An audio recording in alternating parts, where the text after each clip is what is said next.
একবার যদি ছাত্র জনতা আবার খেপে যায়, আপনারা কই যাবেন আমি জানি না। বাংকার বানানোর সময় বানাইতে অনেক সময় লাগবে, এই সময় আপনাকে দিবে না। খুব ট্রাভেলে পড়ে যাবেন এবং মহাবিপদে পড়বেন, ভারত আপনাকে নেবে না। ওই হেলিকপ্টার C-130 আর্মির এটা দিবে না আপনাকে, আপনাকে দিতে হবে মায়ানমার। দেশনেত্রী বেগম খালেদা জিয়া যদি কবর থেকে উঠে এসে আরেকবার দাঁড়াতে পারে, উনি এই 72-এর মুজিববাদী সংবিধানকে ছুঁড়ে মারবেন, সাথে সাথে তার কুলাঙ্গার পুত্র বাংলাদেশের মানুষের সাথে বেইমানি করা জনাব তারেক রহমানকেও ছুঁড়ে ফেলবেন। আমি একটু মাননীয় প্রধানমন্ত্রীকে বলতে চাই, আজকেও আপনার যারা স্ক্রিপ্ট লিখে দিয়েছে এরা কিন্তু প্রাথমিক বিদ্যালয়কে প্রাথমিক বিশ্ববিদ্যালয় বানিয়ে দিয়েছে। সুতরাং আপনাকে বুঝতে হবে যে আপনি কাদের খপ্পরে পড়েছেন। আমরা ভেবেছিলাম আপনি লন্ডনে ছিলেন, আপনাকে নির্যাতন করে দেশের বাইরে পাঠিয়ে দেওয়া হয়েছে, আপনি যেতে বাধ্য হয়েছিলেন এবং সেখানে গিয়ে আপনি অনেক সময় পেয়েছেন, আপনি নিজেকে প্রস্তুত করেছেন। কিন্তু আমরা যেটা দেখতে পাচ্ছি, আপনি মুখ খুললেই যে অবস্থা দাঁড়াচ্ছে, এর চেয়ে আপনি যে নির্বাক জেস্টার পলিটিক্স করেন সেটাই বোধহয় ভালো। বর্তমান বিএনপি সরকারের আসল ঘটনা ঘটে গেছে, রাস্তা ক্লিয়ার, বিএনপি তার মঞ্জিল ঠিক করে ফেলেছে। এক্ষেত্রে আসিফ মাহমুদ পুরো জাতীয় পথ দেখাচ্ছেন, জামাত, এনসিপি এরা আগেভাগে জনগণকে স্পষ্ট করে দিচ্ছে। ডক্টর মোহাম্মদ ইউনূস বাংলাদেশে ছিলেন বিধায় আমরা বাংলাদেশে অন্ততপক্ষে একটি সুন্দর নির্বাচন এবং স্বাধীনভাবে বেড়ে ওঠার একটি পথ পেয়েছিলাম। বিশেষ করে আমরা ফেসিবাদের শাসন থেকে যখন বাংলাদেশ মুক্ত হয়েছে, তখন একজন গুরুত্বপূর্ণ অভিভাবক প্রয়োজন ছিল, যেই অভিভাবকের নাম হচ্ছে ডক্টর মোহাম্মদ ইউনূস। যদি তিনি অভিভাবকত্বের চেয়ারে না থাকতেন, তাহলে বাংলাদেশ হয়তো ফেসিবাদের পতনের পরবর্তী সময়ে যে কোনো মুহূর্তে কু পাল্টা কু বিভিন্ন ষড়যন্ত্রের মধ্য থেকে বাংলাদেশকে চলতে হতো। কিন্তু সেই জায়গা থেকে অবশ্যই রক্ষা করেছেন মহান আল্লাহ পাকের রহমতে আমাদের ডক্টর মোহাম্মদ ইউনূস সাহেবের একনিষ্ঠ প্রচেষ্টায়। আজকের এই ডক্টর মোহাম্মদ ইউনূসকে টার্গেট করে একটি গ্রুপ পরিকল্পিত উপায়ে সকাল সন্ধ্যা ডক্টর মোহাম্মদ ইউনূসকেই সামনে নিয়ে আসছেন, শুধুমাত্র নতুন করে ন্যারেটিভ তৈরির জন্য যে ইউনূস সাহেব হচ্ছেন এই দেশের সব অশান্তির মূল। আমি এই বিএনপির পক্ষে কম টকশো করেছি, প্রচুর দিনের পর দিন প্রচুর টকশো করেছি। আমরা যেখানে যেখানে বিএনপি নির্যাতিত হয়েছে, যেখানে যেখানে বিএনপির প্রতি জুলুম হয়েছে, আমরা সব সময় প্রতিবাদ করেছি। কিন্তু আজকে যখন আমরা যৌক্তিক সমালোচনা করি, তখনই কিছু কিছু লোক এসে বলে গুপ্ত জামাত। সত্য কথা বলতে গিয়ে যদি গুপ্ত জামাত হই, 100 বার বলতেও কোনো সমস্যা নেই। আসসালামু আলাইকুম দর্শক, ইতিমধ্যেই বর্তমান বাংলাদেশের প্রধানমন্ত্রী জনাব তারেক রহমানকে নিয়ে সোশ্যাল মিডিয়ায় যেন সমালোচনার শেষ নেই। অনেকেই বলছে এতদিন জনাব তারেক রহমান মুখ বন্ধ করে রেখেছিল, সেটাই ভালো ছিল, তার মুখ খোলাটাই যেন তার জন্য কাল হয়ে দাঁড়ালো। দর্শক, তিনি দুইটা বক্তব্য, একটা সংসদে বক্তব্য দিতে গিয়ে তিনি সোশ্যাল মিডিয়ার ট্রলের শিকার হয়েছে, দ্বিতীয়ত আরেকটা মাওলানা আব্দুল হামিদ খান ভাসানী ওনাকে নিয়ে বক্তব্য দিতে গিয়ে উনি ট্রলের শিকার হয়েছে। কারণ দুটি জায়গায় উনি দুটি উল্টাপাল্টা কথা বলেছে। যেমন আব্দুল হামিদ খান ভাসানী তার বাবা অর্থাৎ বাংলাদেশের এক সময়কার প্রেসিডেন্ট জিয়াউর রহমান ওনার হাতে ধানের শীষ তুলে দিয়েছিল, উনি দাবি করেছে। সেটা হলো কি বলে আপনার মাওলানা আব্দুল হামিদ খান ভাসানীর মৃত্যুর 3 বছর পর। এটা হাস্যকর হতেই পারে, এটা নিয়ে অনেক সমালোচনা হচ্ছে। তার মধ্যে আবারও সংসদের ভিতরে গতকাল আমাদের বাংলাদেশের বর্তমান প্রধানমন্ত্রী জনাব তারেক রহমান তিনি একটা ওখানে ভাষণ দিতে গিয়ে তিনি বলে ফেলেছে যে প্রাথমিক বিশ্ববিদ্যালয়। তো এটা নিয়ে কিন্তু অনেক ট্রল হচ্ছে, অনেকে বলাবলি করছে যে তিনি প্রাথমিক বিশ্ববিদ্যালয়ে লেখাপড়া করেছে, যার কারণে এর সাইতে ভালো কিছু বলতে পারে না, লেখা দেখে দেখে পড়বে তারপরে ভুল করে এমন অনেক মানুষ। কারণ একটা বাংলাদেশের প্রধানমন্ত্রী তিনি ভুল করলে এটা মানুষ আলোচনা সমালোচনা করবে, এটাই স্বাভাবিক। তো যাই হোক, কথা সেটা না। আর এই নিয়ে এখন চলছে চরম উত্তেজনা এবং বাংলাদেশের রাজনৈতিক প্রেক্ষাপট নিয়ে খুবই গুরুত্বপূর্ণ কিছু তথ্য আজকের এই ভিডিওর মাধ্যমে আপনাদের সাথে আমি শেয়ার করতে চলেছি, যেটা হয়তো আপনারা ভিডিওর শুরুতে দেখেছেন। কারণ এত অল্প সময় একজন প্রধানমন্ত্রী বাংলাদেশে দেশের ক্ষমতা হাতে পাওয়ার পরে যে এইভাবে সমালোচিত হয় এরকম দেখা যায়নি। কিন্তু জনাব তারেক রহমান বাংলাদেশের প্রধানমন্ত্রী হওয়ার পর থেকেই কিন্তু তিনি প্রচুর পরিমাণের সমালোচনার শিকার হচ্ছে। অনেকেই দাবি করছে যে তিনি হয়তো 5 বছর ক্ষমতায় টিকতে পারবেন কিনা সন্দেহ। আরেকটা বিষয় নিয়ে সবচাইতে আলোচনায় এসেছে যে তার বাসভবনে বাংকার তৈরি এবং টানেল তৈরি, অর্থাৎ বাংকার এবং টানেল তৈরি এজন্যই করা হয় নিরাপদের জন্য, যেন দেশে যুদ্ধ লাগলে বা তার উপরে আক্রমণ চললে যেন সে নিরাপদে চলে যেতে পারে। এ নিয়েও কিন্তু চলছে সমালোচনা যে জনাব তারেক রহমানের সরকার কেন এই বাংকার বা টানেল তৈরি করছে। তাহলে কি সে বুঝতে পেরেছে যে হাসিনা তো হেলিকপ্টারে পালিয়ে গিয়েছে, আমি পারবো কিনা, সেজন্যই কি কাজ করছে? এরকমই কিন্তু বিশ্লেষকরা বিশ্লেষণ করছে। তো যাই হোক দর্শক, চলুন কথা বাড়াবো না, যেহেতু ভিডিও শুরুতে অনেকগুলো ভিডিও দেখেছেন, সেগুলো নিয়ে আজকে ভিডিওটি সাজানো গুরুত্বপূর্ণ। অবশ্যই পুরো ভিডিওটি আপনারা দেখে যাবেন। চলুন একটা লাইক দিয়ে সম্পূর্ণ ভিডিওটি দেখে আসি। ডক্টর মোহাম্মদ ইউনূস বাংলাদেশে ছিলেন বিধায় আমরা বাংলাদেশে অন্ততপক্ষে একটি সুন্দর নির্বাচন এবং স্বাধীনভাবে বেড়ে ওঠার একটি পথ পেয়েছিলাম। বিশেষ করে আমরা ফেসিবাদের শাসন থেকে যখন বাংলাদেশ মুক্ত হয়েছে তখন একজন গুরুত্বপূর্ণ অভিভাবক প্রয়োজন ছিল, যেই অভিভাবকের নাম হচ্ছে ডক্টর মোহাম্মদ ইউনূস। যদি তিনি অভিভাবকত্বের চেয়ারে না থাকতেন তাহলে বাংলাদেশ হয়তো ফেসিবাদের পতনের পরবর্তী সময়ে যে কোনো মুহূর্তে কু পাল্টা কু বিভিন্ন ষড়যন্ত্রের মধ্য থেকে বাংলাদেশকে চলতে হতো। কিন্তু সেই জায়গা থেকে অবশ্যই রক্ষা করেছেন মহান আল্লাহ পাকের রহমতে আমাদের ডক্টর মোহাম্মদ ইউনূস সাহেবের একনিষ্ঠ প্রচেষ্টায়। আজকের এই ডক্টর মোহাম্মদ ইউনূসকে টার্গেট করে একটি গ্রুপ পরিকল্পিত উপায়ে সকাল সন্ধ্যা ডক্টর মোহাম্মদ ইউনূসকেই সামনে নিয়ে আসছেন শুধুমাত্র নতুন করে ন্যারেটিভ তৈরির জন্য যে ইউনূস সাহেব হচ্ছেন এই দেশের সব অশান্তির মূল। তার মানে ডক্টর মোহাম্মদ ইউনূসকে সামনে এনে বিগত ফেসিবাদের আমলের যত অন্যায়, দুর্নীতি, গুম, খুন, হত্যা, রাহাজানি, মব জাস্টিস, মানুষের উপরে অত্যাচার, রাতের বেলার গুম, রাতের বেলার খুন, ক্রসফায়ার, আয়নাঘর, এই সব কিছু তারা পরিকল্পিত উপায়ে মুছে দিতে চায়। ইউনূস সাহেবকে শুধুমাত্র বিতর্কিত করার মাধ্যমে তারা এখন একটা নতুন ন্যারেটিভ দাঁড় করাতে চায়। কতগুলো দালাল একসাথে হয়েছে বেশ কয়েকদিন পর্যন্তই, কয়েক মাস পর্যন্ত। এর মধ্যে একটা হচ্ছে আব্দুল নূর তুষার। গতকালকে কালের কণ্ঠের অনুষ্ঠানে গিয়ে তিনি বলছেন ডক্টর ইউনূস প্রমাণ করেছেন একজন অসভ্য লোক শান্তিতে নোবেল পুরস্কার পেতে পারে। কত বড় ধৃষ্টতা! ডক্টর মোহাম্মদ ইউনূস নাকি অসভ্য লোক এবং তিনি শান্তিতে নোবেল পুরস্কার পেয়েছে, এটা আব্দুল নূর তুষারের কাছে ডক্টর মোহাম্মদ ইউনূস নোবেল পুরস্কার পেয়েছে, এটা একটা অসভ্যতা হয়ে গিয়েছে। মানে একজন অসভ্য লোককে নোবেল পুরস্কার দিয়ে প্রমাণ করেছে যে একজন অসভ্য লোকও নোবেল পুরস্কার পাইতে পারে। ওনাদের অশান্তির মূল কারণ কি জানেন? শেখ হাসিনা কেন নোবেল পুরস্কার পায় নাই আজকের সেটা তো আর বলতে পারছে না, যে কারণে এখন ওই বর্তমান সরকারের নির্বাচনের আগে কয়েকদিন তাদের দালালি করেছে। আমি জানি না এখন বর্তমান দালালির লেভেলটা কোথায়। এখন আবার উঠে পড়ে লেগেছে আওয়ামী জোট করে তারা এখানে ডক্টর মোহাম্মদ ইউনূসকে অসভ্য প্রমাণ করার চেষ্টা করছেন এবং মব জাস্টিসের প্রধান পৃষ্ঠপোষক ছিলেন ডক্টর মোহাম্মদ ইউনূস, এই ন্যারেটিভ দাঁড় করাচ্ছেন। বাংলাদেশে মব জাস্টিস বলতে যদি কোনো সংজ্ঞা শেষ হয়ে থাকে, যার কোনো নতুন করে সংজ্ঞা লেখা যাবে না, সেটা ছিল আওয়ামী ফ্যাসিবাদের আমল। মানুষের উপরে জুলুম, নির্যাতন, বিশ্ববিদ্যালয়ে গিয়েছেন ফেরত আসতে পারেন নাই, বাসা থেকে বের হয়েছেন বাসায় আসতে পারেন নাই। কত মানুষ, চৌধুরী আলম মৃত্যুবরণ করেছে। আজকের এই যে আমাদের সিলেটের ইলিয়াস আলী, আজ পর্যন্ত তার কোনো হদিস নাই। এই যে এখন হুম্মাম কাদের চৌধুরী কথা বলছেন, তার বাবা সালাউদ্দিন কাদের চৌধুরী ফাঁসিতে গিয়েছেন, হুম্মামকে গুম করে কয়েক মাস পরে আবার ছেড়ে দেওয়া হয়েছে।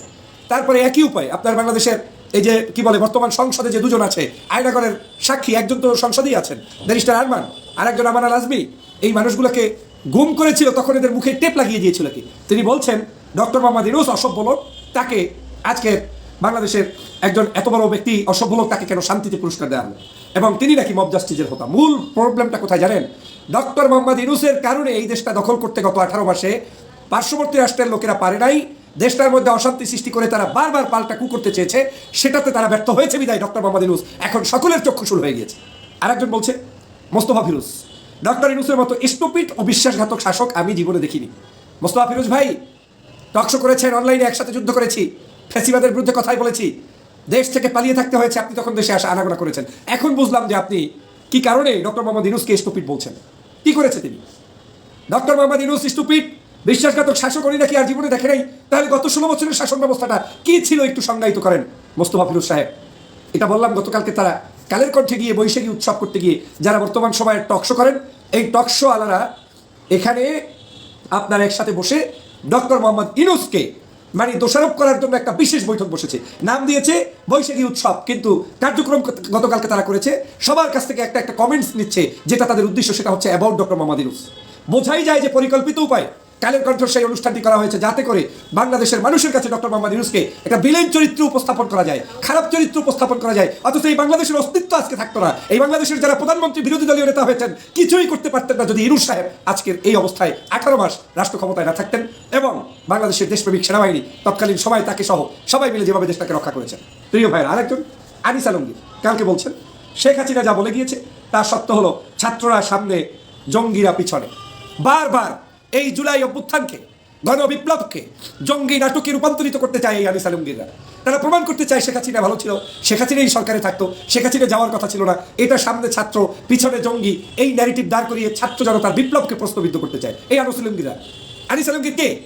ও এই দেশের বিপ্লবের কেউ না, ও জুলাই বিপ্লবের কেউ না, ও বিএনপির কেউ না, ও জামাতের কেউ না, ও আওয়ামী লীগের পারপাস সাফ করার জন্য মুখোশ পাল্টিয়ে এখন এই মানে কার বিরুদ্ধে নেমেছে? ডক্টর মোহাম্মদ ইউনূসের বিরুদ্ধে নেমেছে। আর আমরাও এমন বিবেক শূন্য, আমরা চিন্তা করতেছি বাবা মাই খেয়েছে তাতে আমার কি, আমি সন্তান তো বেঁচে গেলাম, মানে বাবাকে অপমান করছে আর সন্তানকে যে চড়থাপ্পড়টা মারে নাই এই জন্য সন্তান খুব খুশি। আজ এই বিএনপির অস্তিত্ব থাকতো না যদি ডক্টর মোহাম্মদ ইউনূস নির্বাচন দিয়ে তাদের হাতে ক্ষমতা দিয়ে না যেতেন।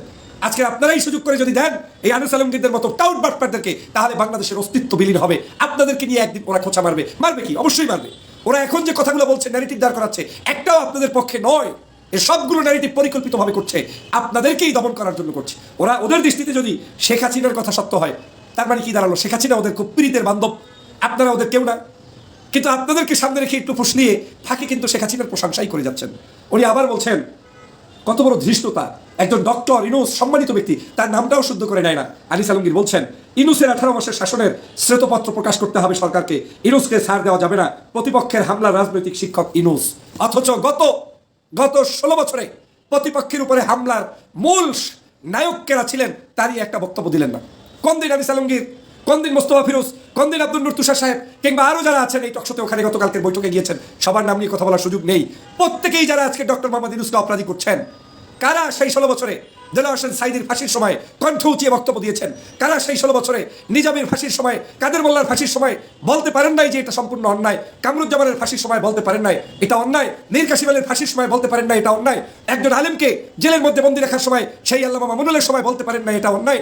আপনি বলতে পারেন নাই যাদেরকে জেলের মধ্যে নিয়ে বন্দী করে রাখা হয়েছিল, আয়না করে দেওয়া হয়েছিল, একটাবার বলতে পারেন না এটা অন্যায়? এখন বলছেন ডক্টর মোহাম্মদ ইউনূসের শাসনামল সবচাইতে খারাপ ছিল আর পূর্বের শাসনামল ভালো ছিল। এই যা নামগুলো বললাম এই নামগুলো তো পূর্বের শাসনামলই। আজকে তাদেরকে গুম করা হয়েছে, খুন করা হয়েছে। কার উছিলায় সিন্নি খাইলা, মোল্লা চেন্নালা, এগুলো চরম মুনাফেক, ধৃষ্টতা। বাংলাদেশের আজকের যারা রাষ্ট্র ক্ষমতায়, বিরোধী দল সহ আমরা এই যে স্বাধীনভাবে দেশে থেকে কথা বলছি, এটা ডক্টর মোহাম্মদ ইউনূসের অবদান। আমি ডক্টর ফয়জুল কথা বলতে পারিনি, গত 16 বছর বাংলাদেশে আসতে পারিনি। সেই জায়গায় আপনি আজকের এই বাংলাদেশে বসে কথা বলার অধিকার পেয়েছেন, আর আপনারা বলছেন ইউনূস সাহেব খারাপ ছিল। এটাই আসলে একটা ডক্টর মোহাম্মদ ইউনূসের সবচেয়ে কিছু বড় ভুল ছিল। সেই ভুলের মধ্যে একটা ছিল এটা যে মোনাফেক আপনি চিনতে পারেন নাই।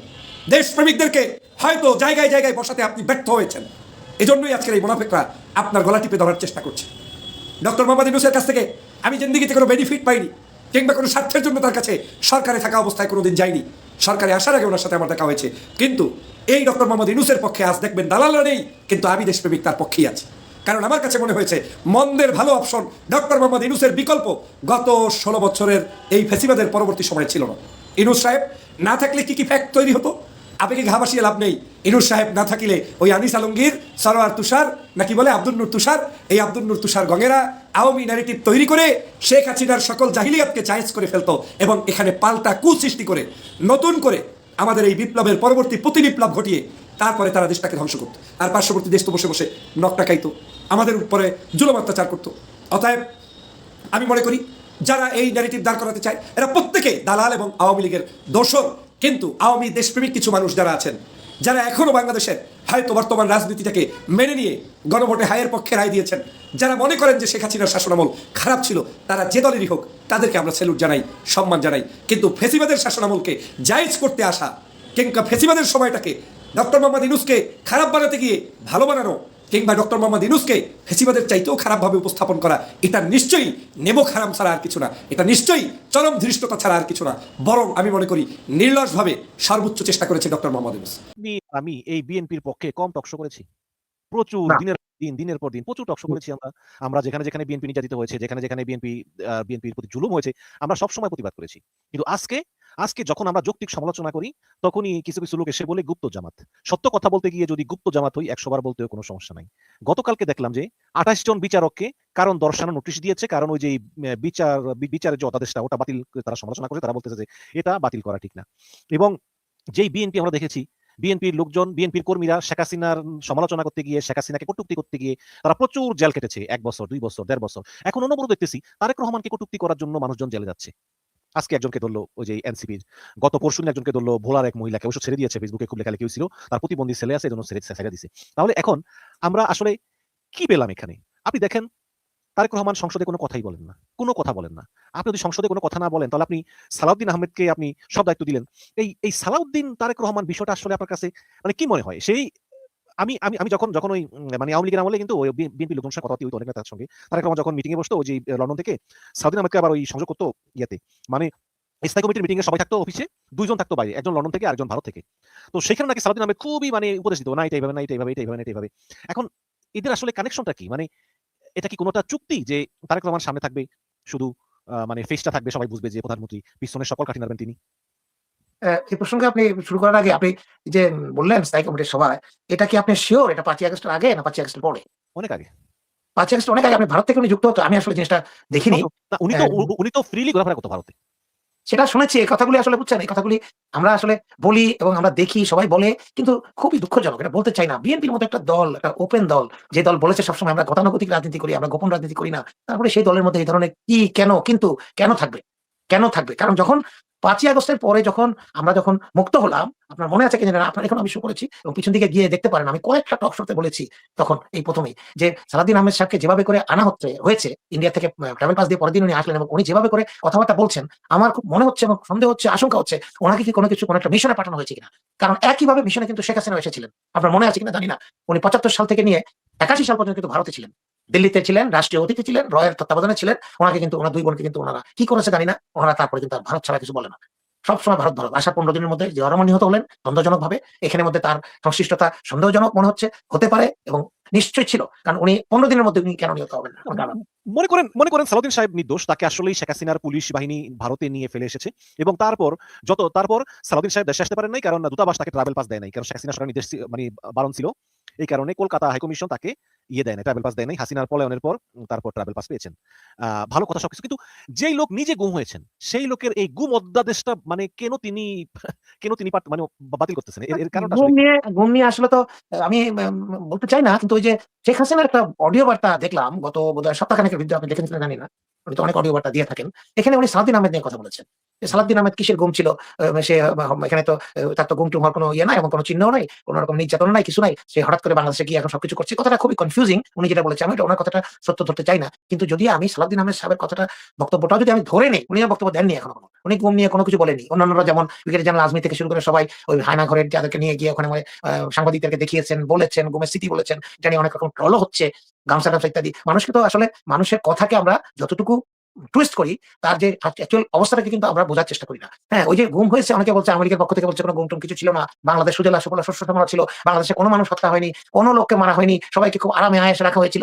এগুলো তো হাসিনার লোকজন বলছে এবং তারা এটা অনলাইনে প্রচার করছে। তো এখন কি আমরা ওটা বিশ্বাস করবো? এটা কি সম্ভব? আমরা তো নিজে ভুক্তভোগী, নিজে ১৬ বছর দেশে যেতে পারিনি। যদি ৫ই আগস্ট না হতো এখনো যেতে পারতাম না। বাবা মা মরে গেছে, কবর ছাড়া কিছু পাইনি, সবকিছু শেষ। আর্মি জায়গা ছিল, টোটো ক্যান্সেল হয়ে গেছিল, কারণ আমরা অ্যাপ্লাই করেছি, আল্লাহ জানা যায় কিনা। কিন্তু শেখ হাসিনা সব দিক দিয়ে আমাদেরকে, আমরা কি করেছি? আমরা সরকারের বিরুদ্ধে, সরকারের অন্যায়ের বিরুদ্ধে প্রতিবাদ করেছি। আমরা কি বিএনপির নেতা? আমরা কি বিএনপির কোনো পদধারী? এখন কি আমি কোনো মিনিস্টার? এখন কি আমি কোনো মন্ত্রীর প্রধানমন্ত্রীর উপদেষ্টা? নাকি ওখানে যে আমি কোনো ধান্দা করছি, ব্যবসা করছি, ব্রিজ কালভার্টের বিভিন্ন বড় বড় কন্ট্রাক্ট পাচ্ছি? কিচ্ছু না। তাহলে আমাদেরকে কেন ভোগ করতে হবে?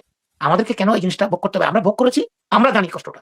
বিদেশে নির্বাসিত থাকা, দেশের আপনার আইনের কাছে আপনি একটা ক্রিমিনাল হিসেবে থাকা, দেশদ্রোহী হিসেবে থাকা, বিশেষ করে সেনাবাহিনী অফিসার হিসেবে আমরা এগুলো ভুক্তভোগী।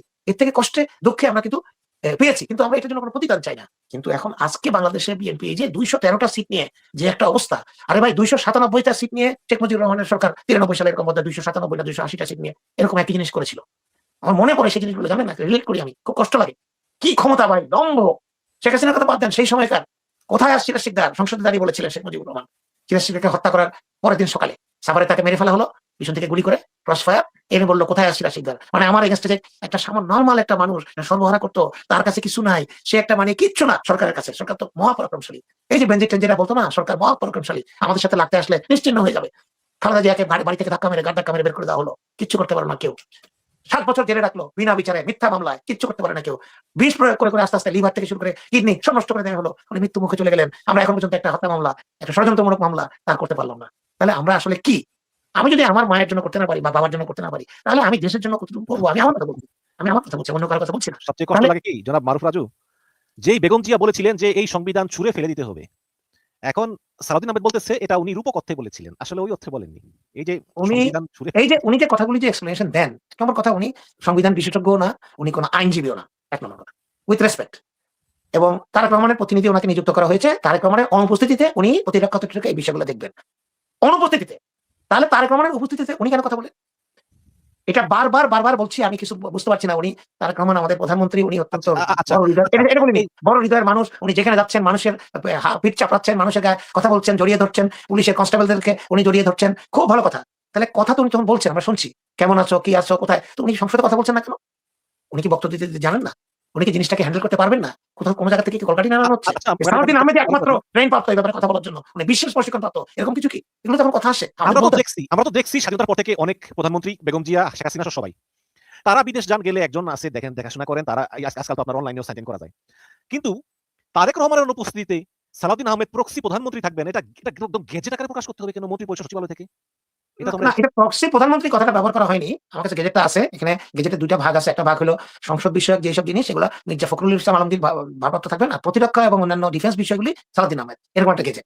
এই গেজেটটা কেন করতে হলো? আওয়ামী লীগ যখন ছিল, বিনা ভোটে ছিল, বিভিন্ন সময় তারা ক্ষমতায় ছিল, ম্যাক্সিমাম টাইমে বিনা ভোটে। সংসদ উপনেতা ছিল সাজেদা চৌধুরী, আপনার মনে আছে, বয়োজ্যেষ্ঠ নেত্রী।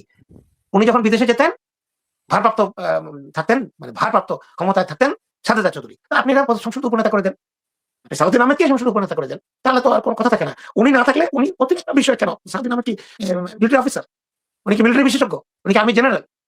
আমি তো বললাম উনি না কোনো আইনজ্ঞ, না কোনো সংবিধান বিশেষজ্ঞ, নাকি উনি আমাদেরকে বলুক উনি ভারতে 9 বছরে উনি সংবিধান বিশেষজ্ঞ হয়েছেন, ওনাকে ওখানে পিএইচডি দেওয়া হয়েছে আনঅফিশিয়ালি। ওই যে আগে আমরা জানতাম প্রাইভেটে ম্যাট্রিক পরীক্ষা দেওয়া যেত, ইন্টারমিডিয়েট দেওয়া যেত, এরকম কিছু প্রাইভেটে ওনাকে ভারত থেকে ডিগ্রি দেওয়া হচ্ছে। আমরা কিছু বলবো না যে উনি একজন বিশিষ্ট সংবিধান বিশেষজ্ঞ, ভারত, বাংলাদেশ, পাকিস্তান সংবিধানের উপর উনি মাস্টার, এই জন্য ওনাকে দেওয়া হয়। এটা বলুক বিএনপি। আমার কাছে লুকোচুরি তো কিছু নাই। এই যে আমরা আজকে এটা করছি, এই যে আজকে যে আপনি বললেন একটা মেয়েকে এখানে অ্যারেস্ট করলো, আমি তার যে কথার সাথে একমত না।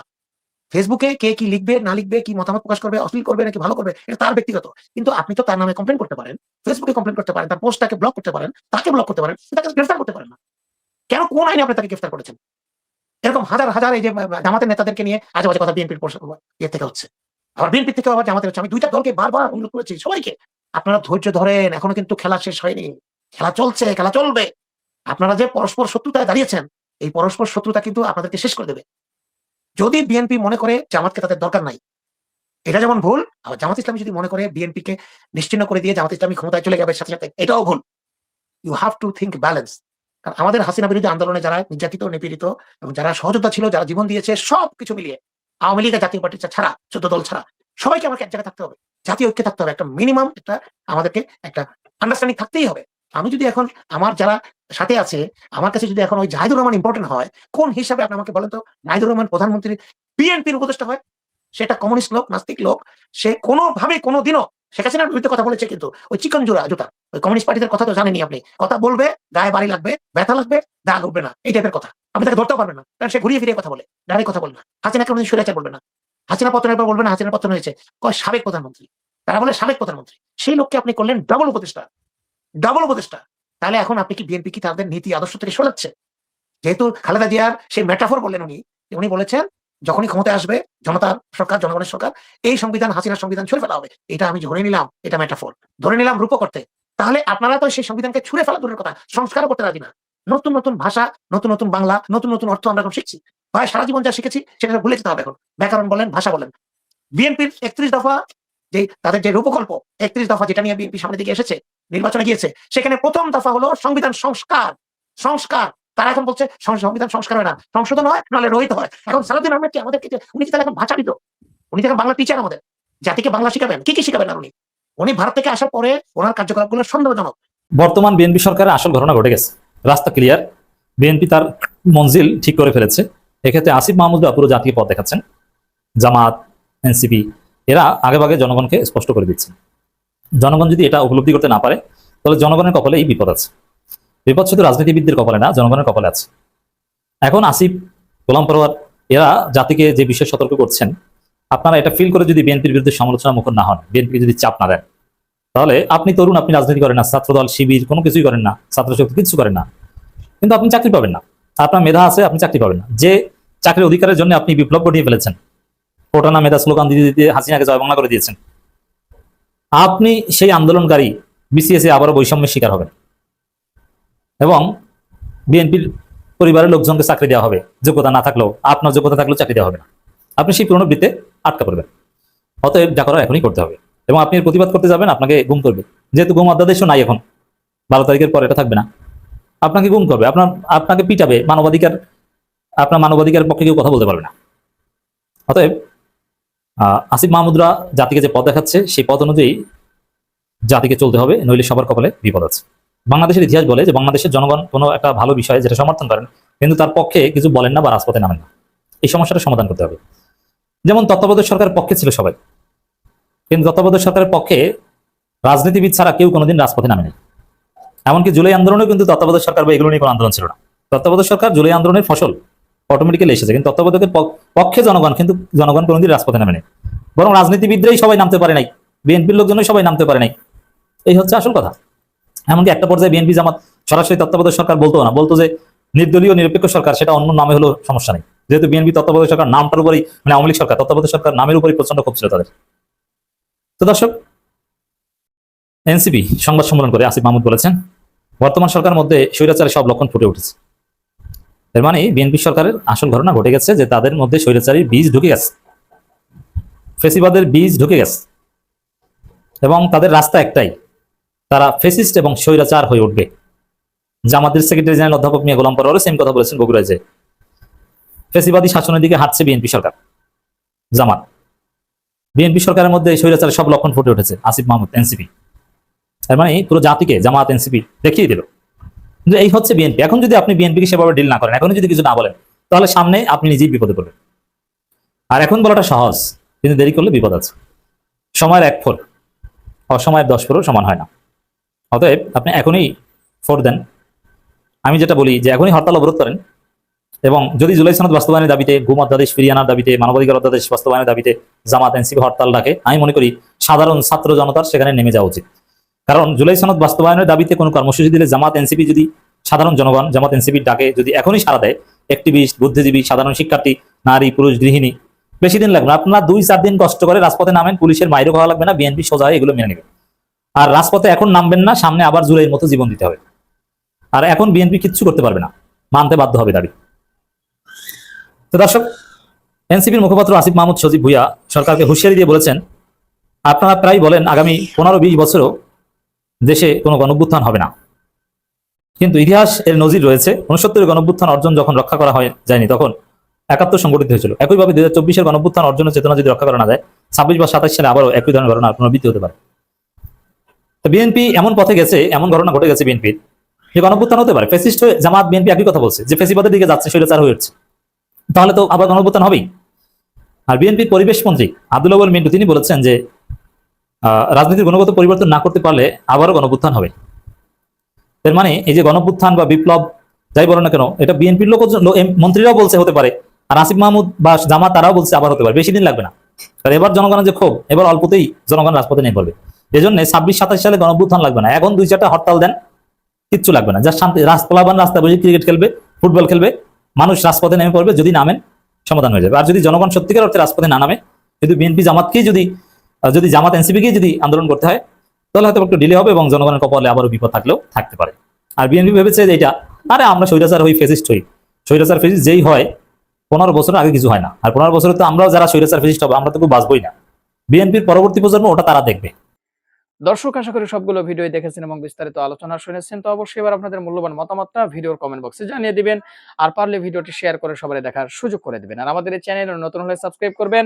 যারা ইতিমধ্যে সাবস্ক্রাইব করেছেন সবাইকে ধন্যবাদ জানিয়ে আজকের মতো এখানে বিদায় নিচ্ছি। দেখা হবে নতুন কোনো ভিডিওতে। সে পর্যন্ত সবাই ভালো থাকবেন, সুস্থ থাকবেন। আল্লাহ হাফেজ।